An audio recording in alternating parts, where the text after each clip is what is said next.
Morning, everybody. That's the dumbest opener of all time. It's the worst. It is the worst. We don't even know if they're going to be watching in the morning. Yeah, they could be watching it anywhere, anytime, Anytime. and They we're might off not to a even- really bad start. We, Hey, everybody. Welcome to our first studio show. Studio. Yeah. Show. Yeah, we've stolen some space in the living room on this fine Saturday morning Yeah. for our first Dads, Cars, and Coffee episode. So thanks for joining us. We've got a lot to talk about. It's been a big week around It's here. going so poorly. Well, it's okay. We're just going to keep rolling with it. So No, I don't know. No? You want to quit now? All right, Okay. we're done. We're done. Hey, So long. goodness. Yeah. What? I don't It's know. It was fine. doing great. You leave us It was alone. fine. It was doing great. What's going on?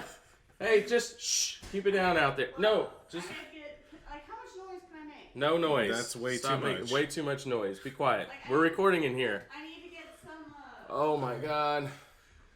We need our own place. Oh no, seriously. Big week. We launched our channel, Family First Reviews. Yeah, sort of. Yeah, we sort of did. Yeah, Uh-huh. some folks are actually watching the Telluride A little bit. video. We got some interesting feedback on our video. Yeah. Kind of messed up. Yeah, kind of a lot. Yeah, everybody let us know pretty quickly. We missed out on some things. It turns out that when you do car reviews, people want to know about How much they cost. how much they cost. Yeah. Yeah. It's kind of a big deal with cars in general. Yeah, I think that's Yeah. probably true. So Yeah. we definitely messed up. It was fun doing the review. If you haven't seen it, please go check it out.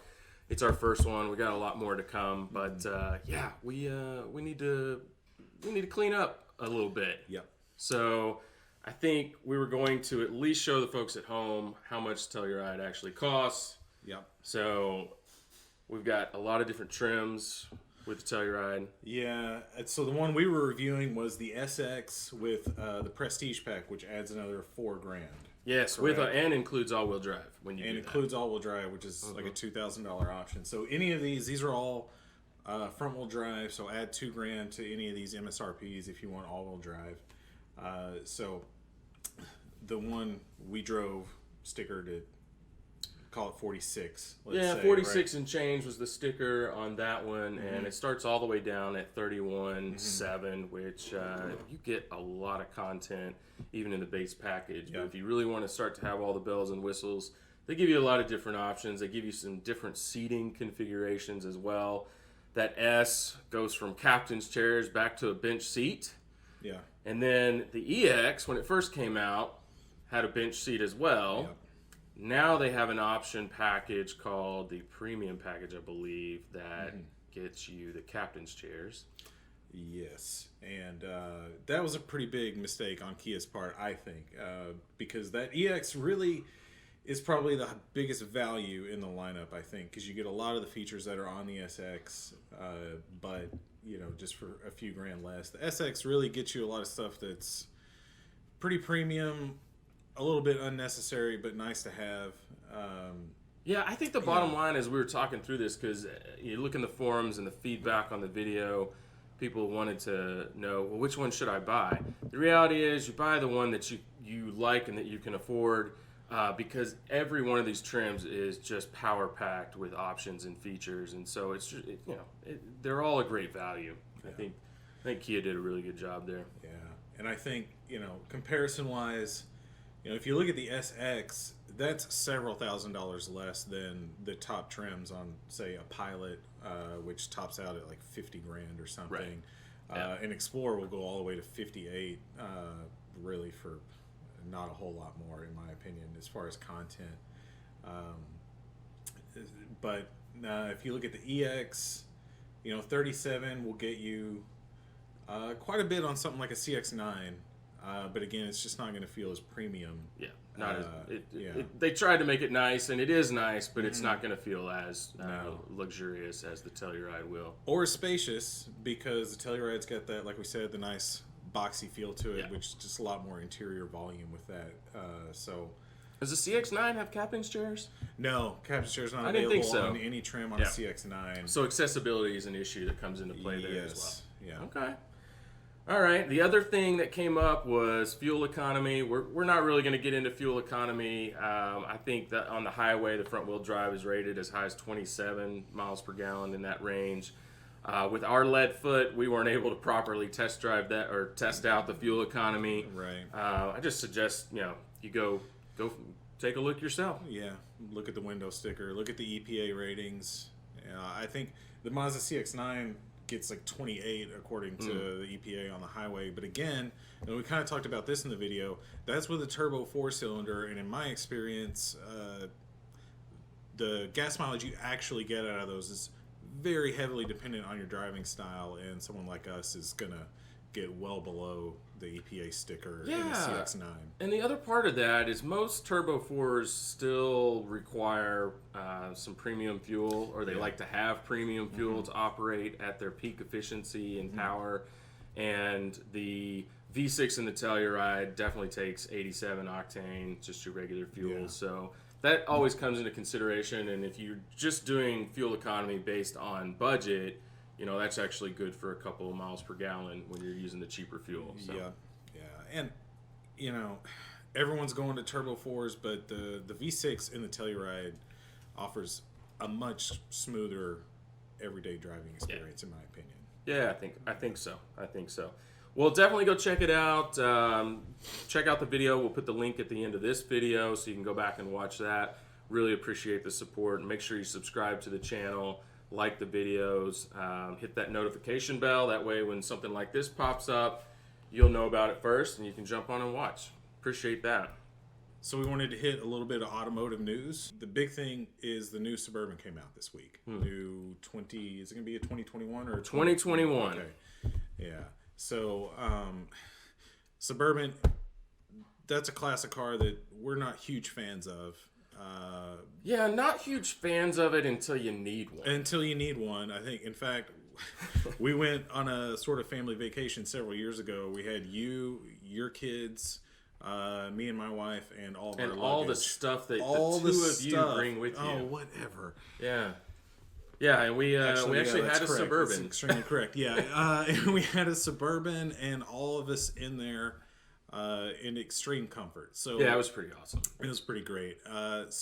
But I think our issues with the Tahoe and the Suburban, and we'll see some of this, is really just about design and execution, and it sort of epitomizes some of the things that we struggle with General Motors. But we'll get into that as we go through. So we did want to show you at least what the new Tahoe actually looks like.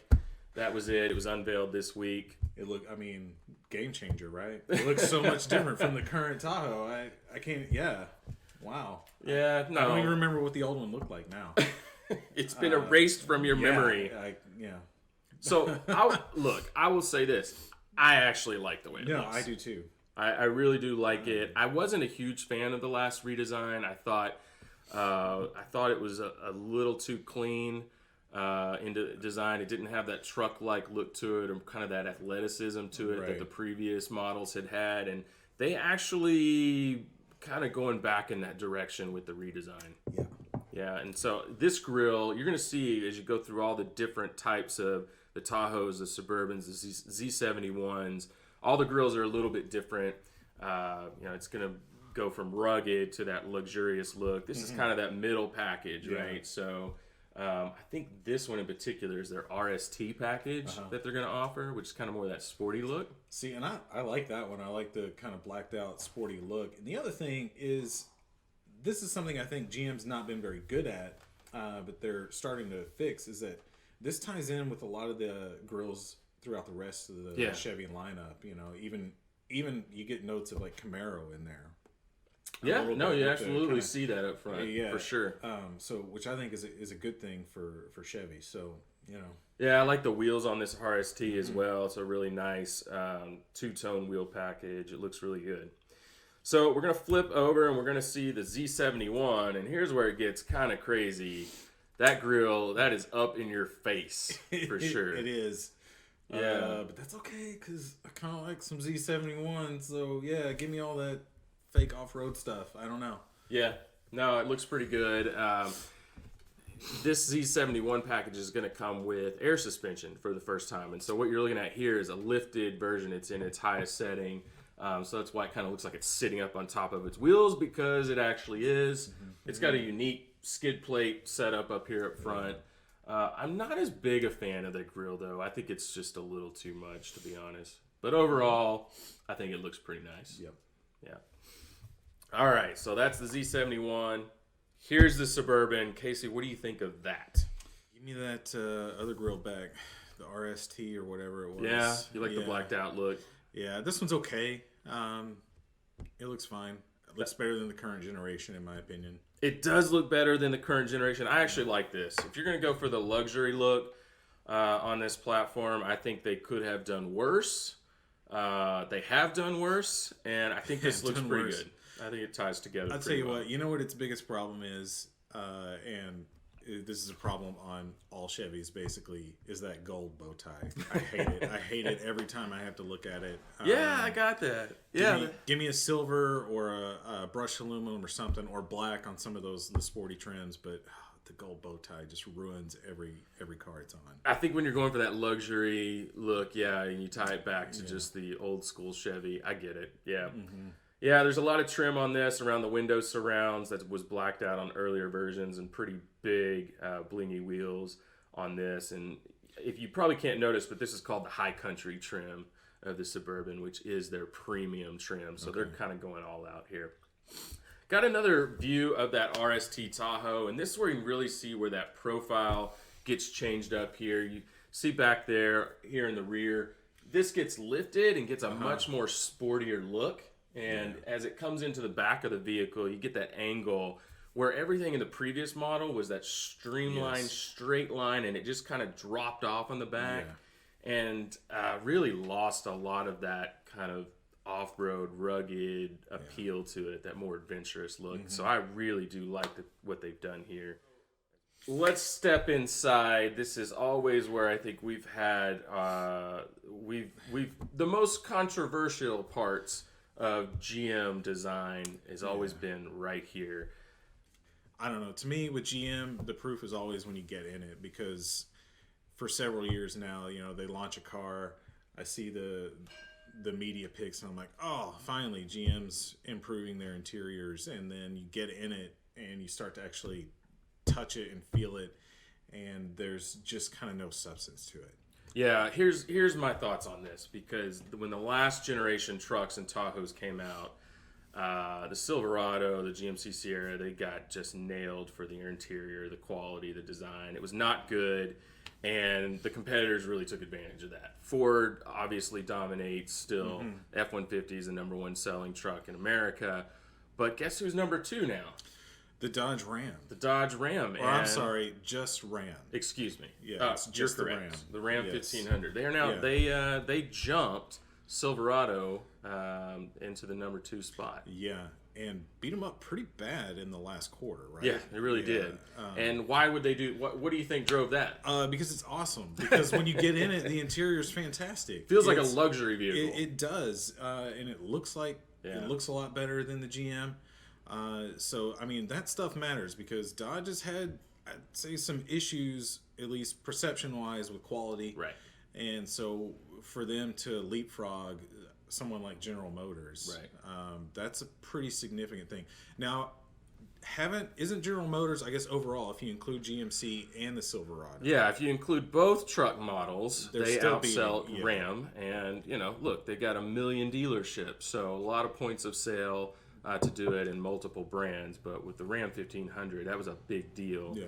And what you're seeing behind us is really a reaction to that. They fast-tracked an update to the interiors of the vehicles. You will see this carry over to the truck line as well. Because these cars, or these trucks and these big SUVs, down here in Texas, the biggest truck market there is, these are our Cadillacs. These are our luxury vehicles, and people want to get in them and feel really good. So it's never quite what it could be, and I think that's where we really struggle. We want GM to do well all the way through their lineup, and it's little things like this that you know, and they are doing well because that's the flip side of this coin. They have 1 million dealerships. They're going to sell 1 million Tahoes, no matter what we think. That's right.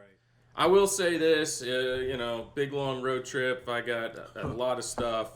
Yeah, I do want one of these if I'm going to go do that. It does look like a comfortable place to sit and cruise down the road for sure. Maybe we'll be in one and get to review it soon. For sure. Well, we'll get to that later. Okay. Okay. So we've got just a couple more shots of the interior. These are those transmission controls up on the dash. Again, it actually looks like a decent fit and finish. I just don't like the placement. Well, yeah. What are you going to do? I don't know. I could probably rant for a while on push-button transmissions anyway. Not my favorite, and that's not the best executed one. It's just this looks like, I don't know. I'm just not a fan. No. Nice close-up of the door. You know, it looks good. It does highlight one of my big issues with the way GM designs things is you look up here at this top, they try to wrap everything in this fake plasticky looking leather with some stitching on it, and they do it across the dashboard. They do it everywhere. They wrap every surface. They've been doing that for 25, 30 years.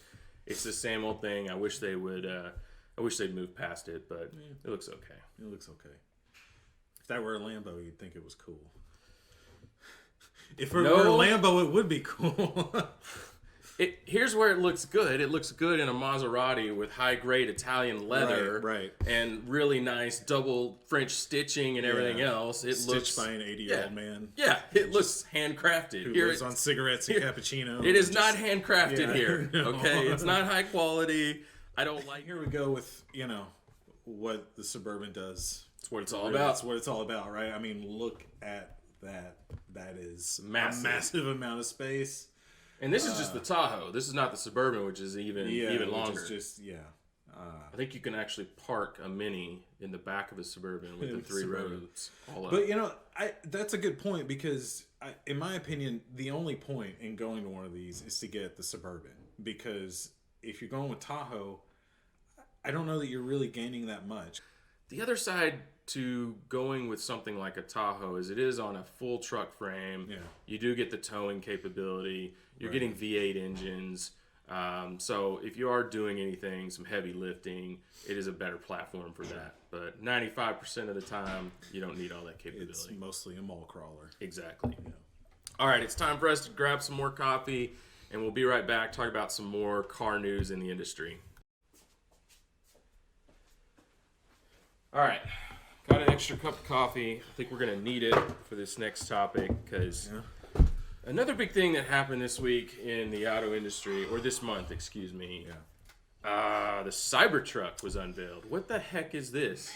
I have no idea. Yeah, it looks. Don't get it up to 88 miles an hour. Be careful. I actually think that's what happened here.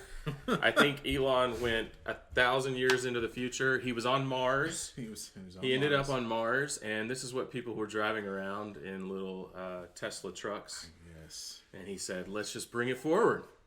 Let's just let's unleash this on everybody next year." I don't know, man. What do you Not my favorite thing. No, but it is. Like, Elon's gonna push the envelope, right? That's his bit. So okay, it is different. I think the whole point of electrification, or the benefit to me, is the ability to really kind of rethink things from the ground up with the car, because you have so much more freedom with packaging when you don't have to have an engine here and a driveline here and all that stuff. So, think outside the box, but that's an ugly, ugly box. Yeah. Well, I don't know. And there we have the shot of the interior. Again, they're really doubling down on this minimalism thing with one screen in the middle, which I'm not a fan of, but a lot of folks are. So a lot of folks, they let Christina come in and design the interior. She loves her marble countertops. I have no idea what you're talking about. Yes, you do. You're a liar. I don't. I have no idea. You do. She thinks it's Rella Pryor. Really, Rella Pryor. all right, enough of that. So there is a market for this. A lot of folks, will jump on board. That's pretty evident by all of the deposits, the $100 deposits this time. Not $1,000, $100. What a bargain. Yeah, exactly. I think that's why we're seeing so much interest, quote unquote. But folks are going to buy this. But I think the reason that it's so out there is that for the first time, Elon actually faces a little bit of competition. And some of those folks are bringing product to market before the Cybertruck's going to hit. And that brings us to Rivian. Wow. Yeah. The Rivian R1T comes out next fall. And in my opinion, this looks really, really good. Yeah, we've been watching the Rivian for a while now, and like we were talking about, these guys are just killing it with the packaging. They're doing some really interesting things, thinking outside the box, while also giving us something that actually looks like a vehicle that we would want to drive. Drive down the street. Belongs on this planet, right? It's look at that. It's fantastic. Yeah. It almost it kind of has that Tundra. It almost has that Tacoma off-road look. Yeah. But with a really unique grill up front. Really something signature that sets them apart. Yeah. Some folks like it, some don't. I'm a fan. I'm a big fan. Something about that front end. I don't know why, but it makes me think of like old school Bronco. No, absolutely. Absolutely. Kind of that long and then squared off front, but still kind of sporty. Good call. I like it. So Rivian's got their truck coming out. Like we said, that's going to come out next fall. And look inside. Okay. Yeah, I've got screens everywhere, but at least I have them in the places that I need them. Right. And I can put the information relevant to driving down the road right in front of me. And I've got a nice big one in the middle that is in that portrait mode, and I can have all my off-road information, my maps and infotainment. But the materials and the thoughtfulness in this, that's what's setting Rivian up for success, and why I think Tesla may have reacted the way they did with something completely different. Yeah. So, speaking of electric crossovers, Ford did something pretty controversial this month in unveiling the Mustang Mach-E electric crossover. So they're spinning off Mustang as a brand on its own. Yeah. Very sorry, Graham. Some people are very, very angry about this. Very hot under the collar about this concept. What do you think about it? I don't know. It doesn't bother me. I don't know if it's really the smart thing to do, but maybe it is. Maybe it'll pay off. I certainly think it looks great. It's a really good looking vehicle. It really is. I mean, with everything electric kind of going toward this form factor like this, they're moving away from the traditional sedan style because the battery platform raises the height of the vehicle. Right? So the whole chassis is just a bunch of cells, and so you can't have these low-slung vehicles and do it well. So everything's kind of going in this direction. And this is what people want anyway, right? This is what the market is. It's in the crossovers. And as far as that goes, this thing looks really sporty. Looks really nice inside and out. Here's the interior of the Mach-E. Carrying forward Ford's recent decision to go with vertical tablets in their vehicles. At least here, it seems to actually fit in the interior. Yeah, it's not an afterthought. It doesn't look like they're like, oh no, we forgot, and just like stuck it on there. Stuck it on the top. Like the exec ran downstairs 6 months before launch, ran in and said, "We didn't put a big enough tablet in there. Stick one on." No, this actually looks like they thought about it. I do like that there's still a center screen for your speed, so you're not looking over here and with some of the information. Not my favorite part of the Mach-E, but this is kind of where everything's going. And, the real reason they're doing this is cost. And these things are ultimately cheaper just to put everything into that screen. It's cheaper from a design standpoint. It's kind of the easy way out. But it is. People like it. We want our phones in our cars, and this is the closest we're going to get.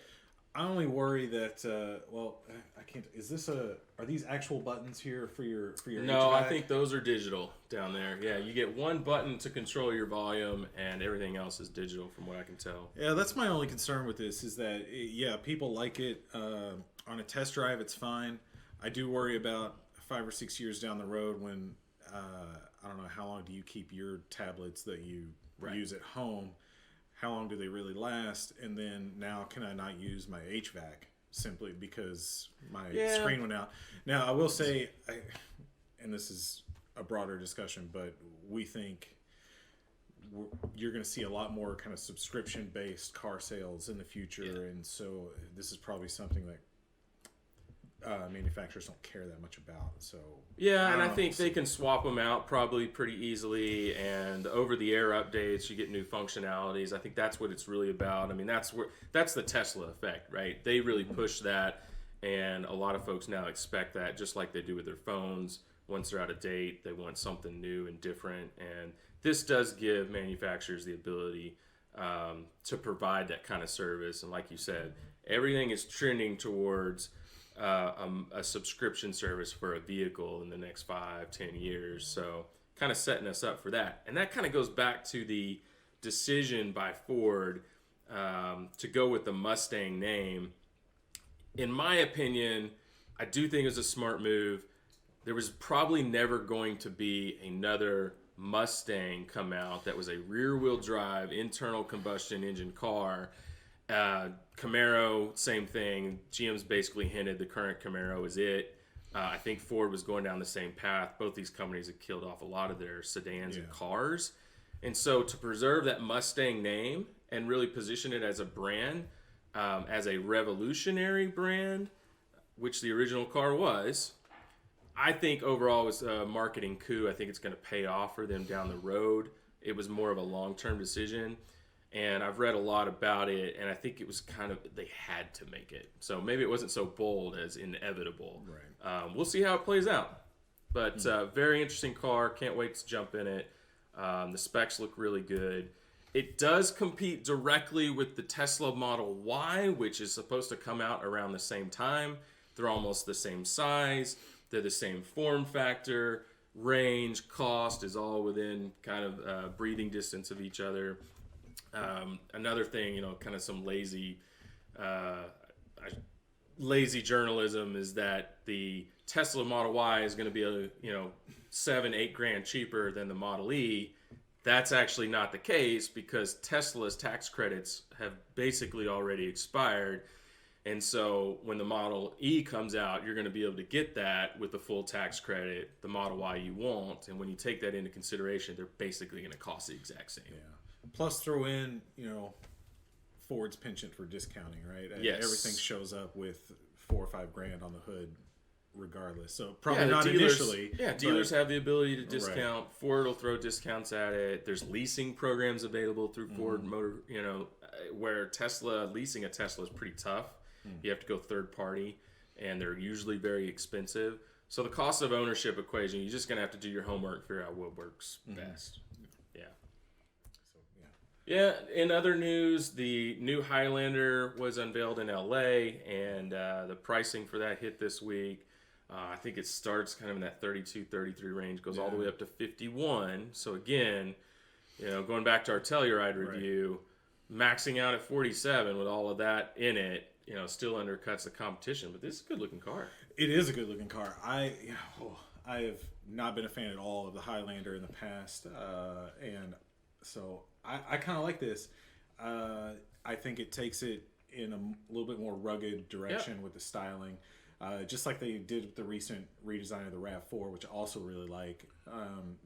Makes both of those cars look a lot less like mall crawlers, in my opinion. So, or glorified minivans, which is what I really think the Highlander was before. Yeah, I think Toyota has actually done a phenomenal job in the last couple of years upgrading their styling, making it more appealing to younger buyers. Their demographic was inching up there with age, and they've sort of reversed that, and this is just another example of that. And then we turn around and look inside. I like this. Yeah, it's I do simple, too. clean, well thought out, and very functional. So, and it's a Toyota, so All this stuff will work. If you like a Toyota, Buy a Toyota. Buy a Toyota. That's always my advice. If you get in a Toyota and then you get in the competition and you don't see what's better or different about the competition, please buy the Toyota. just buy it. Just It's buy going to it. last forever. I do the so- same thing with Lexus. Somebody says, well, I'm looking at a new car. Well, what do you drive now? I drive a Lexus RX. Do you like it? Yes. Buy another one. Do it. It's Yeah. not my cup of tea. It's not something that I like because there's a lot of things about cars that, I want something that's, anyway, different. It's just, I want something different out of a vehicle. If you like this or you like Honda or you like a Lexus, just keep on going. buy it. Keep on trucking. All right. So if you watched our Telluride review, you may have picked up on the fact that I really like Android Auto. I use it in all my vehicles. I think you're using it as well, Yes. right? There was one auto manufacturer that was the last holdout. There was actually two. Toyota, but Toyota in the 2020 model year finally turned on Android Auto, and that left one, and that was BMW. BMW has been all CarPlay all the time for a couple of years now, and really just sticking it to Android users and saying, well, not enough folks that buy our cars use Android, which is a really snotty thing to say. But they announced this week that they are finally going to roll out Android Auto in their vehicles next summer. And not only are they rolling out Android Auto, it's going to be wireless in all of their models. And that actually is a big deal because nobody else has been doing wireless Android Auto. They might be the first. So kudos to BMW for finally getting on board and actually doing something a little different. So I'm excited about it. We've had several BMWs in the past, really liked it, but I really wanted to be able to use our phones in the car in this method right here because as good as iDrive was, it always left a little something to be desired. Really, all factory infotainment systems are just a little bit off the mark, in my opinion. So They need this. They need it. If you haven't used it, Android Auto or CarPlay just integrates so much better with all the voice controls, and you're used to using Google Nav and all that stuff all the time anyway. So just put it in the car. I gotta ask though, what's it cost for Android Auto? Okay, so that is pretty controversial. So because when BMW rolled out CarPlay, they required, I think you had to pay $300 for it, and then they had this subscription model as well. Or no, excuse me, it was you paid $300 for it, but what you're really paying for was a lifetime subscription to CarPlay. Yes. Very, very strange. Folks really didn't like that. There was some hint that you would have to pay more in the future as well to keep using it. They finally dropped that. So, yeah, I don't know what the cost is actually going to be to add Android Auto or CarPlay to the vehicle. I didn't see that, but this whole subscription concept has gone away, which they were the only ones doing that. It never made any sense. No. Look, folks, I think that wraps it up for us as far as what's going on in the industry. We're going to do this from time to time just to kind of bring you up to speed on what's interesting to us and what might be interesting to you. And make sure you go out, follow us on Instagram. We're at Family First Reviews on Instagram. And please go take a look at our YouTube channel. You're already there. You're already here. Please subscribe. Yeah, subscribe. That would really we need help us subscribe. out. Yeah. I think we need about 1 million more subscribers. That would really help. Yeah, 1 million would be great. I'd settle for 500,000. Yeah? Yeah. All right. Okay. Well, everybody have a great holiday. Enjoy yourselves. Be careful out there, and we'll see you next time. Thanks for watching. Hey guys, real quick, we started this channel hoping that it was going to have a lot of reach, right? It's not just a fun thing for us. Yep. And so, and part of that then is we want to be able to use it to do a little bit of good, especially right now with the holiday season and the season of giving. The Hope Partners is something Brian's heavily involved with, and he wanted to tell you a little bit about it. Yeah, so hopepartners.org, Hope Partners International is a great organization that's really about giving girls in unfortunate circumstances around the world just an education and some hope and a future. And I've had the privilege of traveling to India twice over the last 2 years and being at the Hope Center and seeing the great work that they're doing. We would love it if you go visit their website, find out more about what they're doing all over the world, and it would be great at this time of year, like you said, if you could help them out and support their mission, because they're just doing unbelievable job, really empowering the next generation of girls all over the world.